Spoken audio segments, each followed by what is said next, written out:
എല്ലാ പ്രേക്ഷകർക്കും സ്വാഗതം. ഞാനിപ്പോൾ വന്നിരിക്കുന്നത് പറഞ്ഞു കഴിഞ്ഞാൽ ജഗ്ല എന്ന് പറഞ്ഞൊരു മൂവി റിലീസ് ആവാൻ പോവാണ്. അപ്പോൾ ആ പടം പ്രൊഡ്യൂസ് ചെയ്തിട്ടുള്ളത് 3 ആസ്ട്രോളജേഴ്സാണ്. അത് വളരെ എനിക്കൊരു കൗതുകം തോന്നി. 3 ജ്യോത്സ്യന്മാർ ഒരു സിനിമ പ്രൊഡ്യൂസ് ചെയ്യാണ്. അപ്പോൾ നമുക്ക് അവരെ സ്വാഗതം ചെയ്യാം. ജിതേഷേട്ടാ നമസ്കാരം. അദ്ദേഹത്തിൻ്റെ പേര് സജിത് പണിക്കർ അല്ലേ? 3 പേരുണ്ടല്ലോ. അപ്പോൾ മൂന്നാമത്തെ ജ്യോത്സ്യൻ? മൂന്നാമത്തെ ആള് മനോജ് പണിക്കരായിരുന്നു, എൻ്റെ ഏട്ടൻ, വല്യമ്മയുടെ മോനാണ്. പിന്നെ സജിത് പണിക്കർ. അദ്ദേഹം ഈ സജിത് പണിക്കരും മനോജ് പണിക്കരും ജ്യേഷ്ഠാഞ്ചന്മാരാണ്. ഞാൻ അവരെ ചെറിയമ്മയുടെ മോനാണ്. ഞാൻ ഗുരുവായൂര്, ഇവര് ആലൂര് എന്ന് പറയും. അതായത് ആലൂർ ഉണ്ണിപ്പണിക്കർ എന്ന് പറയും. അതായത് ജ്യോതിഷത്തിന്റെ ഏറ്റവും പ്രധാന ഒരു കളരിയാണ്. അതിൽ അവിടുത്തെ ശിഷ്യന്മാരാണ് ഞങ്ങളെല്ലാവരും. നിങ്ങൾ 3 പേരുണ്ടല്ലോ. മൂന്നാമത്തെ ചേട്ടൻ എന്ത് പറ്റി? ഇല്ല, പിന്നെ അനിയൻ നേരത്തെ പറഞ്ഞല്ലോ, പിന്നെ ആള് ഇല്ല, നമ്മളെ കൂടെ ഇല്ല ഇപ്പോൾ. അതെ അതെ, അത് നമ്മൾ ഈ ഒരു സിനിമ പ്രൊഡ്യൂസ് ചെയ്ത് കഴിഞ്ഞ് അതിൻ്റെ മറ്റു വർക്കുകൾ നടന്നുകൊണ്ടിരിക്കുന്ന സമയത്തായിരുന്നു പിന്നെ മരണം. അപ്പോൾ അതുകൊണ്ട് തന്നെയാണ് ഇപ്പോൾ കുറച്ച് സമയം വൈകിയത്. നമ്മൾ ആളുടെ ഒരു ഡ്രീം പ്രൊജക്റ്റ് ആയിരുന്നു അത്. തീർച്ചയായിട്ടും. കാരണം സിനിമ എന്ന് പറയുന്നത് നമ്മളൊക്കെ സിനിമ കണ്ട് എല്ലാവരെയും മമ്മൂട്ടി മോഹൻലാലിൻ്റെ ആരാധനയായിട്ട് നടന്നിരുന്നൊരു കാലഘട്ടമായിരുന്നു. സിനിമ എടുക്കണം എന്നുള്ള ഒരു കാരണവശാലും അങ്ങനെ ആഗ്രഹിച്ചിരുന്നില്ല. ശരിക്കും പറഞ്ഞാൽ മനോജാണ്, അനിയനാണ് ഞങ്ങളെ ഈ പ്രൊജക്റ്റിൽ കൊടുക്കുന്നത്. അദ്ദേഹത്തിനാണ് ഒരു സിനിമ നിർമ്മിക്കണം എന്ന് പറഞ്ഞതും ചെയ്തത്. പിന്നെ ഞങ്ങൾ അവരെ കൂടെ സന്തോഷം കിട്ടുന്ന ഒരു കാര്യമായിരിക്കും പടം റിലീസ് ആവും അല്ലേ? തീർച്ചയായിട്ടും. അദ്ദേഹം ഇത് കഴിഞ്ഞിട്ടും നിങ്ങളെ പ്രൊജക്റ്റ് ശരിക്കും ആൾക്ക് വേണ്ടി ഡെഡിക്കേറ്റ് ചെയ്തിട്ട് പിന്നെന്താ അല്ലേ, അതിന് വേണ്ടിയിട്ടാണ്. അതുകൊണ്ടാണ് ഇപ്പോൾ ഇത്രയും റിസ്ക് എടുത്തിട്ട് നമ്മളത് തിയേറ്ററിലേക്ക് തന്നെ എത്തിച്ച് ആളുകളിലേക്ക് എത്തിക്കാൻ വിചാരിക്കുന്നത്. തീർച്ചയായിട്ടും മനോജ് പണിക്കർ ഞാൻ മനസ്സിലാക്കി കൊടുത്തോളാം ഏട്ടൻ.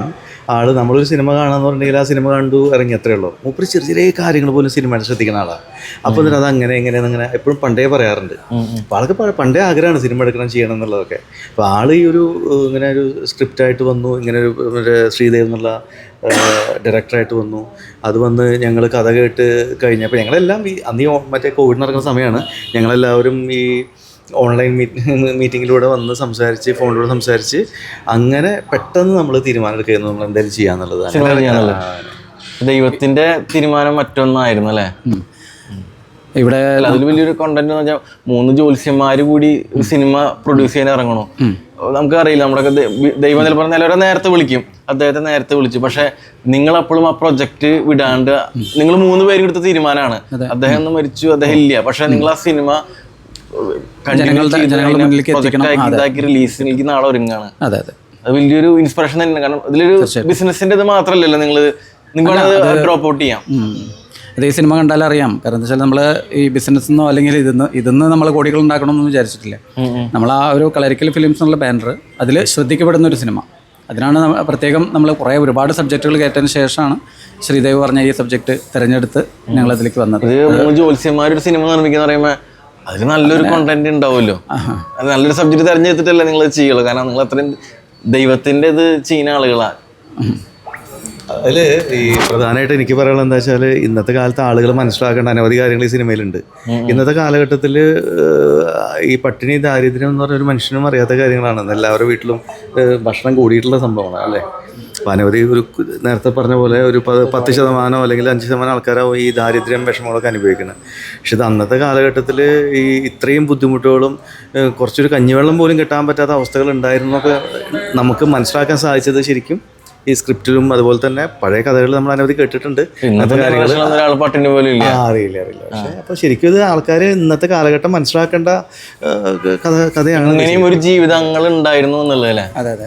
ഈ സമയത്ത് എന്താ വെച്ചാൽ, നമ്മൾ എന്തെങ്കിലും ഒരു പ്രോഗ്രാം ഉണ്ടെങ്കിലും, ഒരു കല്യാണം ആണെങ്കിലും ശരി, ഉണ്ടാക്കുന്ന ഭക്ഷണങ്ങളുടെ ഏകദേശം പകുതിയോളം വേസ്റ്റ് ആവലാണ് പതിവ്. അപ്പോൾ കുട്ടികൾ തന്നെ ഭക്ഷണം കഴിച്ചിട്ട് പകുതിയോളം ബാക്കി വെച്ച് ഇറങ്ങി പോകുന്ന അതാണ്. അപ്പോൾ ആ കുട്ടികളൊക്കെ കാണണം ഈ സിനിമ. കാരണം ഇതിപ്പോൾ നമ്മൾ ഈ മലബാർ ലഹളയുടെ പശ്ചാത്തലത്തിൽ എന്ന് പറയുമ്പോൾ ആളുകളുടെ ഒരു ചിന്ത ആരും തന്നെ പശ്ചാത്തലം മലബാർ ലഹള തന്നെയാണ്, സംശയമൊന്നുമില്ല. പക്ഷേ അതിൽ പറയുന്നതായിട്ടുള്ള ഒരു സബ്ജക്റ്റ് എന്ന് പറയുന്നത് ഈ പട്ടിണി, അതുപോലെ തന്നെ അന്നത്തെ ദാരിദ്ര്യം, ഇതിനൊക്കെ ഒരു പ്രത്യേക സ്ഥാനമുണ്ട് സിനിമയിൽ. സൊസൈറ്റിക്ക് ഒരു മെസ്സേജ് കൊടുക്കണം. പിന്നെ തീർച്ചയായിട്ടും അത് ഒരു മെസ്സേജാണ് മെയിനായിട്ട് പ്രധാനമായിട്ടുള്ളത്. പിന്നെ ബാക്കി എന്താ പറയുക, ലഹളയോട് ബന്ധപ്പെട്ട അന്നത്തെ ജീവിച്ചിരുന്നതായിട്ടുള്ള ചില ആളുകളുണ്ടാവാം, അതിൻ്റെ കാര്യങ്ങൾ പറയുന്നുണ്ടാവും. അന്നത്തെ നാട്ടുകാർ എന്താ പറയുന്നത് വെച്ചെങ്കിൽ അതിനനുസരിച്ചിട്ട് ഇപ്പോൾ ഇന്ന് നമ്മളൊരു യുദ്ധം ഉണ്ടാകുമ്പോൾ നമ്മൾ കൂട്ടുകാർ തമ്മിൽ ഇരുന്ന് ഓപ്പണായിട്ട് പറയുന്നതായിട്ടുള്ള രീതിയിലുള്ള ചില സംസാരങ്ങളുണ്ടാവാം. അതൊക്കെ ഉണ്ടാവാം. അതുണ്ട്. അതൊക്കെ ഒരു സിനിമയുടെ അതിൽ പ്രണയം വരുന്നുണ്ട്, ആ രീതിയിൽ പോകുന്നുണ്ട്. നമുക്ക് പറയാനുള്ള മെസ്സേജൊക്കെ അതിൽ വളരെ നന്നായിട്ട് കാര്യം ചോദിച്ചോട്ടെ, നിങ്ങൾ ജ്യോത്സ്യന്മാരാണ്. ജ്യോത്സ്യം എന്ന് പറഞ്ഞാൽ പാരമ്പര്യമായുള്ള ഒരു സമ്പ്രദായ, ഒരു സുപ്രഭാതത്തിൽ പെട്ടെന്ന് പഠിച്ചിരിക്കാൻ പറ്റിയൊരു സംഭവം ഒന്നല്ല. അതൊരു ഒരു ദൈവാനുഗ്രഹം, ഒരു പാരമ്പര്യം വേണം. അതിലൊക്കെ ഉള്ള പ്രൊഫഷണൽ ആൾക്കാരാണ് ജ്യോത്സ്യന്മാർ. വളരെ കുറവാണ്. ഈ ജ്യോത്സ്യന്മാർ പടം പിടിച്ചിട്ട് പ്രൊഡ്യൂസർ ലേബലിൽ ഞാൻ കണ്ടിട്ടില്ല ഇതുവരെ. മലയാള സിനിമയിൽ ഒരു ആദ്യമായിരിക്കില്ലേ 3 ജ്യോത്സ്യന്മാർ കൂടി ഒരു സിനിമ പിടിച്ച് പ്രൊഡ്യൂസ് ചെയ്ത് ഇറക്കാം.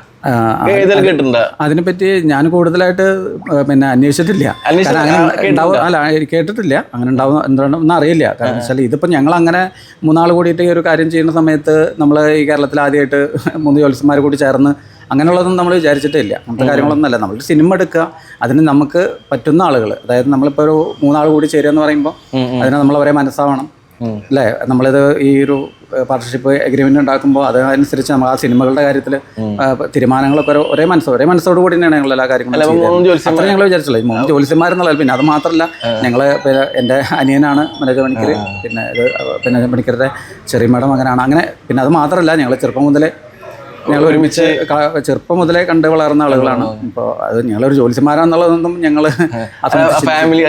ഫാമിലിയുടെ റിലേറ്റീവ്സിന്റെ ഒക്കെ ഞങ്ങൾ സിനിമ പിടിക്കാൻ പോവാണെന്ന് പറഞ്ഞപ്പോൾ എല്ലാവർക്കും സന്തോഷമാണ്. കാരണം ഇപ്പം അങ്ങനെ ആരും ഇപ്പം നമ്മളുടെ കൂട്ടുന്ന അങ്ങനെ കാര്യമായിട്ട് ആരും സിനിമയിൽ ഇറങ്ങിയിട്ട് സിനിമ ഫീൽഡിലൊക്കെ വർക്ക് ചെയ്യുന്നവരുണ്ട് ഇഷ്ടംപോലെ. പക്ഷേ അങ്ങനെ പ്രൊഡ്യൂസറായിട്ടൊന്നും ആരും പോയിട്ടില്ല. അപ്പം അതുകൊണ്ട് അവർക്കൊക്കെ താല്പര്യം തന്നെ, സംശയമൊന്നുമില്ല.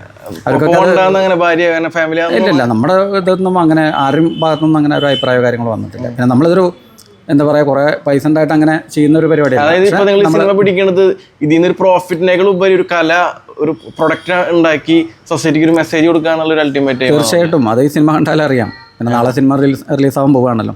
തിയേറ്ററിൽ വന്ന് കാണുമ്പോൾ അറിയാം ഇതിൽ എന്താണ് നമ്മൾ ഉദ്ദേശിച്ചതും എന്താണ് രീതിയിൽ. നമ്മളൊരു പ്രോഫിറ്റ് എന്നുള്ള രീതിയിലാണെങ്കിൽ സിനിമ തന്നെ ഒരുപാട് കാര്യങ്ങളൊക്കെ ചെയ്യാം. ഞങ്ങൾക്ക് ഒരുപാട് തിരക്കഥകൾ ഞങ്ങൾ വായിച്ചതാണ്, കുറേ പേരുടെ വായിച്ചതാണ്. പക്ഷേ അതിലൊക്കെ ഉപരി ഈ ഒരു സബ്ജക്റ്റിനോടുകൂടി നമ്മളെ ഡയറക്ടർ ശ്രീദേവും അതുപോലെ നായകനായിട്ട് അഭിനയിച്ച മുരളിയേട്ടനും 2 ആളും കൂടി തയ്യാറാക്കിയ തിരക്കഥയാണ്. പിന്നെ അപ്പോൾ അതിൻ്റെ ഒരു പവർ മനസ്സിലാക്കിയിട്ട് തന്നെയാണ് അതിലിറങ്ങിയത്. അതിനെ വലിയൊരു വിജയമാക്കാനോ അല്ലെങ്കിൽ അങ്ങനെ ആ രീതിയിലൊന്നല്ല. പക്ഷേ ഈ ജനങ്ങളെ ഏറ്റെടുക്കുന്നുള്ള കാര്യം എന്താ പറയുക, നമുക്കതിനെ ഞാൻ പറയാം, ഒരു സബ്ജക്റ്റ് വൈസ് ആളുകൾക്ക് ഓരോരുത്തരെ അവർക്ക് ഇഷ്ടപ്പെടുന്ന രീതിയിലുള്ള സബ്ജക്റ്റുകൾ ഇതിലുണ്ട്. അപ്പോൾ അത് ഒരു മെസ്സേജ് എന്നുള്ള രീതിയിൽ തലമുറ ഏറ്റെടുക്കും എന്നുള്ള വിചാരിക്കുന്ന അങ്ങനെ ഒരു ആത്മവിശ്വാസം ഉണ്ട് എന്തായാലും. പ്രധാനമായിട്ട് ഈ സിനിമ ഇന്നത്തെ കാലഘട്ടത്തിലെ കുട്ടികളെ നിർബന്ധമായിട്ട് കാണിക്കേണ്ട സിനിമയാണ്. അതായത് ഇന്നത്തെ കാലഘട്ടത്തിലെ കുട്ടികൾക്ക് അറിയാത്ത പല കാര്യങ്ങളും ഇതിലുണ്ട്. ഇന്ന് ലഹരിയിലും പല കാര്യങ്ങളിലും ആൾക്കാർ ചെന്നുപെടുന്ന കാലഘട്ടമാണ്.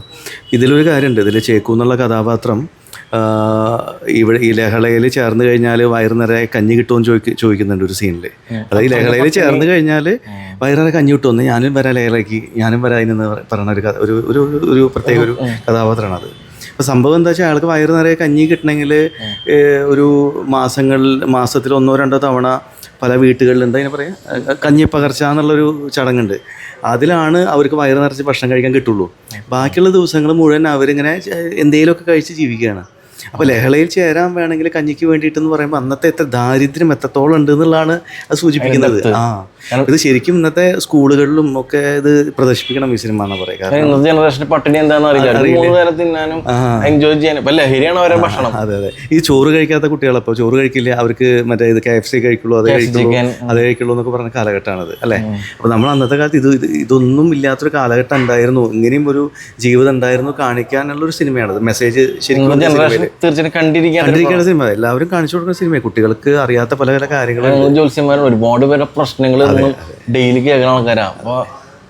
അപ്പോൾ നിങ്ങൾക്ക് ഇതറിയാം, മനുഷ്യ ജീവിതങ്ങൾ അനുഭവിക്കുന്നത് ഇത് ഒരു 19 പേരെ പ്രശ്നങ്ങൾ മാറി ഒരാളുടെ എല്ലാം കേൾക്കണത്. അല്ല, ഇതിൽ കാരണമുണ്ട്. നമ്മൾ പറഞ്ഞ പോലെ ഇതിൽ ഇന്നത്തെ കുട്ടികൾക്ക് എന്താണെന്നുണ്ടെങ്കിൽ എന്ത് സൗകര്യങ്ങൾ ചെയ്തു കൊടുത്താലും അത് പോരാ എന്നുള്ളൊരു തോന്നലാണ്.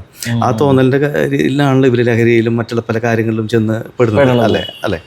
അപ്പോൾ ഇവിടെ എന്താണെന്നുണ്ടെങ്കിൽ അന്നത്തെ കാലഘട്ടത്തിൽ എന്ന് പറഞ്ഞിട്ടുണ്ടെങ്കിൽ ഇത്രയും ദുരിതങ്ങൾ ഉണ്ടായിരുന്നു, ഇത്രയും വിഷമിച്ചിട്ടാണ് ഇവർ അച്ഛനമ്മമാരും അല്ലെങ്കിൽ അച്ചാച്ചന്മാരും അവരൊക്കെ ജീവിച്ചതെന്നൊക്കെ മനസ്സിലാക്കാനുള്ള പടത്തിലൂടെ കിട്ടിക്കഴിഞ്ഞ പടം വിജയിച്ചു. പിന്നെ 100 വർഷം മുന്നത്തെ ഒരു കഥയാണ്, അന്നത്തെ കാലഘട്ടമാണ്. അന്നത്തെ ഈ പ്രധാനമായിട്ട് എന്താ വെച്ചിട്ടുണ്ടെങ്കിൽ ആ ഒരു അതിൻ്റെ മറ്റേ കലാസംവിധാനമാണെങ്കിലും എല്ലാ കാര്യങ്ങളൊക്കെ ആണെങ്കിലും ആ ഒരു കാലഘട്ടം നമ്മൾ കൊണ്ടുവരാൻ മാക്സിമം നമ്മൾ ശ്രമിച്ചിട്ടുണ്ട്. പിന്നെ അതിലൊന്നും നമ്മളൊരു കോംപ്രമൈസ് ചെയ്തിട്ടില്ല. നമ്മൾ മാക്സിമം സംസാരിക്കാൻ മനസ്സിലായി. കാരണം ജ്യോത്സ്യന്മാരെന്ന് പറയുമ്പോൾ അങ്ങനത്തെ ഒരു മേഖലയാണ്. നിങ്ങൾ ഒരിക്കലും ഒരു അണ്ടർവേൾഡ് പടോ മറ്റേ ലഹരി മാഫിയയുടെ പടോ ചെയ്യില്ലല്ലോ. അത് നമ്മുടെ ശരിക്കും ജ്യോതിഷം എന്ന് പറഞ്ഞാൽ തന്നെ നമ്മൾ സമൂഹത്തിന് നല്ലത് പറഞ്ഞു.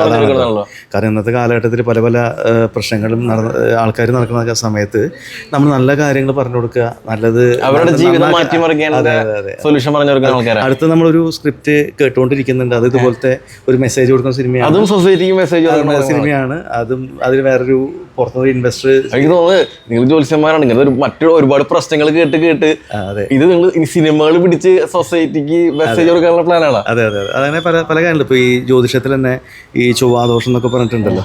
അപ്പോൾ ഈ പല ജാതകങ്ങളിലും ചൊവ്വാദോഷമാണെന്നൊക്കെ പറഞ്ഞ കല്യാണം മുടങ്ങലും അതുപോലെ തന്നെ പല പല വിഷയങ്ങളുണ്ട് ജ്യോതിഷമായിട്ട് ബന്ധപ്പെട്ട്. അങ്ങനെ അതിനെ സംബന്ധമായിട്ടൊരു സിനിമ നമ്മൾ ചെയ്യാൻ പ്ലാൻ ചെയ്യുന്നുണ്ട്.